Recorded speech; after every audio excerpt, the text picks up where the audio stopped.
Hi everyone, my name is Lorenzo Cervantes. I have no relevant financial conflicts of interest to disclose. In this talk, I hope to clarify what corneal crosslinking is and who it's used for, as well as to give some pearls to identify those patients who might need it most. We'll do this briefly by reviewing what keratoconus is, how we diagnose it, and go over its management paradigm. Then we'll talk about corneal crosslinking, how it works, how we do it, show how effective it is, and touch upon where it might be headed. Keratoconus falls into a category of non-inflammatory disorders where inherent weakness of the collagen fibrils causes the cornea to thin and bulge, leading to progressively worsening vision from irregular astigmatism. We know that there is a genetic component to these disorders because it tends to run in families and is associated with certain syndromes like Downs and Ehlers-Danlos. This genetic predisposition is then overwhelmed by external factors like rubbing eyes and severe allergies. Diagnosis of keratoconus often falls into the "I'm not sure how to explain it, but I know it when I see it" category. However, in 2015, an international group of cornea specialists convened to clarify many of the issues that plague the diagnosis and management of this disorder. So they came up with 3 simple criteria that include that the posterior surface of the cornea is abnormally steep, that the thickness of the cornea from the periphery to the center has an abnormal distribution, and that it is not caused by an inflammatory disorder. Most of us who have corneal imaging in our offices use placido disc topography to make the diagnosis. But this only takes the anterior surface into account. And because the posterior surface of the cornea steepens and bulges first, we can actually catch keratoconus at a much earlier stage with tomographic imaging. The way that this works is that the camera takes images of the thickness of the cornea 360 degrees, and the computer sums up the images, and from that it's able to portray the front surface, the back surface, and the thickness profile. What if we don't have these pieces of expensive equipment in our offices? Well, an adult with progressive myopic astigmatism and reduced vision seems pretty suspect. At the slit lamp, we can also see signs like central cone, thinning, Vaught's striae, Munson sign, and don't underestimate the lowly retinoscope. A scissoring reflex caused by decentration of the steepest part of the cornea is a common finding in keratoconus. In fact, retinoscopy was the diagnostic method used to estimate the prevalence of keratoconus in the 1980s.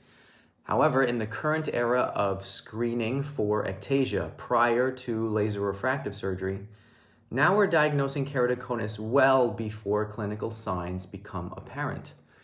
It's these preclinical keratoconic patients that should be found, advised not to have LASIK, and watched for the development of progressive ectasia.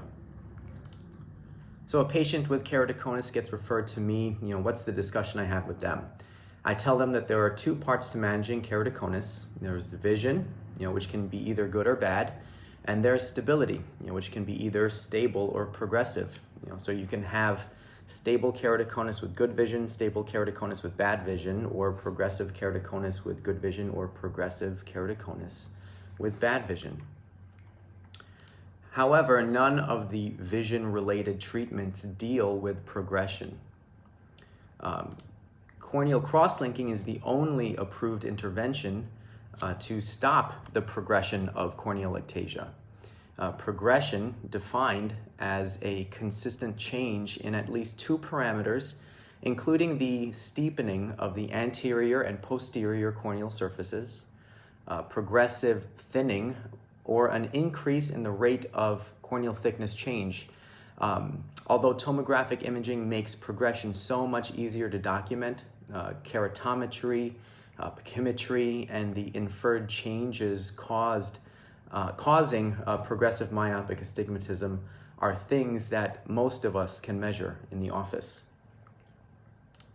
Now that we know how to recognize progressive keratoconus, let's talk about how to stop it with cross-linking. Cross-linking was first described in 1998 when Spurl, Hewley, and Seiler treated pig corneas with riboflavin and ultraviolet light. The cornea up here has been cross-linked, stiffened, and retained its curvature, while the one below appears flaccid.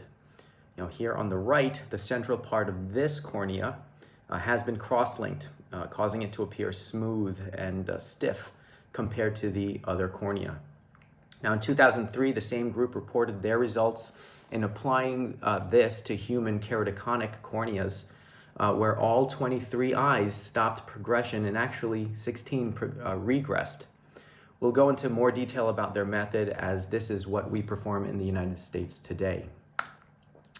So how does cross-linking work? Ultraviolet light activates riboflavin in the presence of oxygen, creating reactive oxygen species. Now, these create additional bonds between corneal collagen fibrils.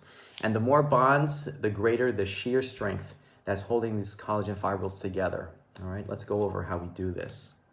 After anesthetizing the eye, a large diameter epithelial debridement is performed.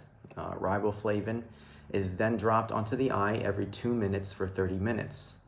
We check to make sure that the corneal pachymetry is more than 400 microns. If it's thinner than that, we use hypotonic riboflavin to thicken the cornea in order to protect the endothelium.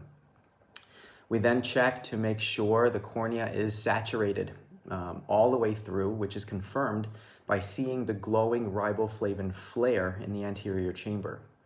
The UV light is then positioned over the eye, which is then irradiated for 30 minutes.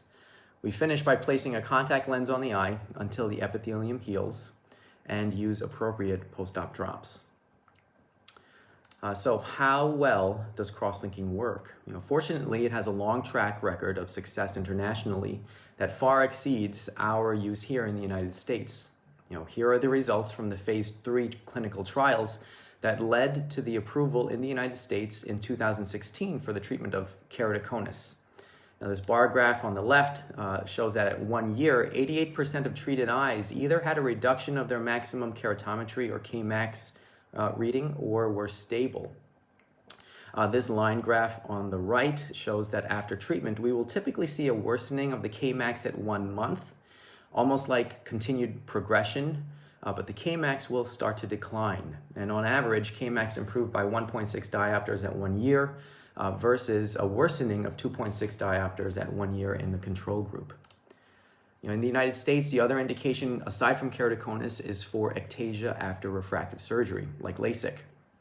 Here, cross-linking was shown to be 86% effective at stabilizing or reducing Kmax, and the average reduction, though, was less than that seen in keratoconus, but it was still significant and certainly significantly better than the control group, which worsened.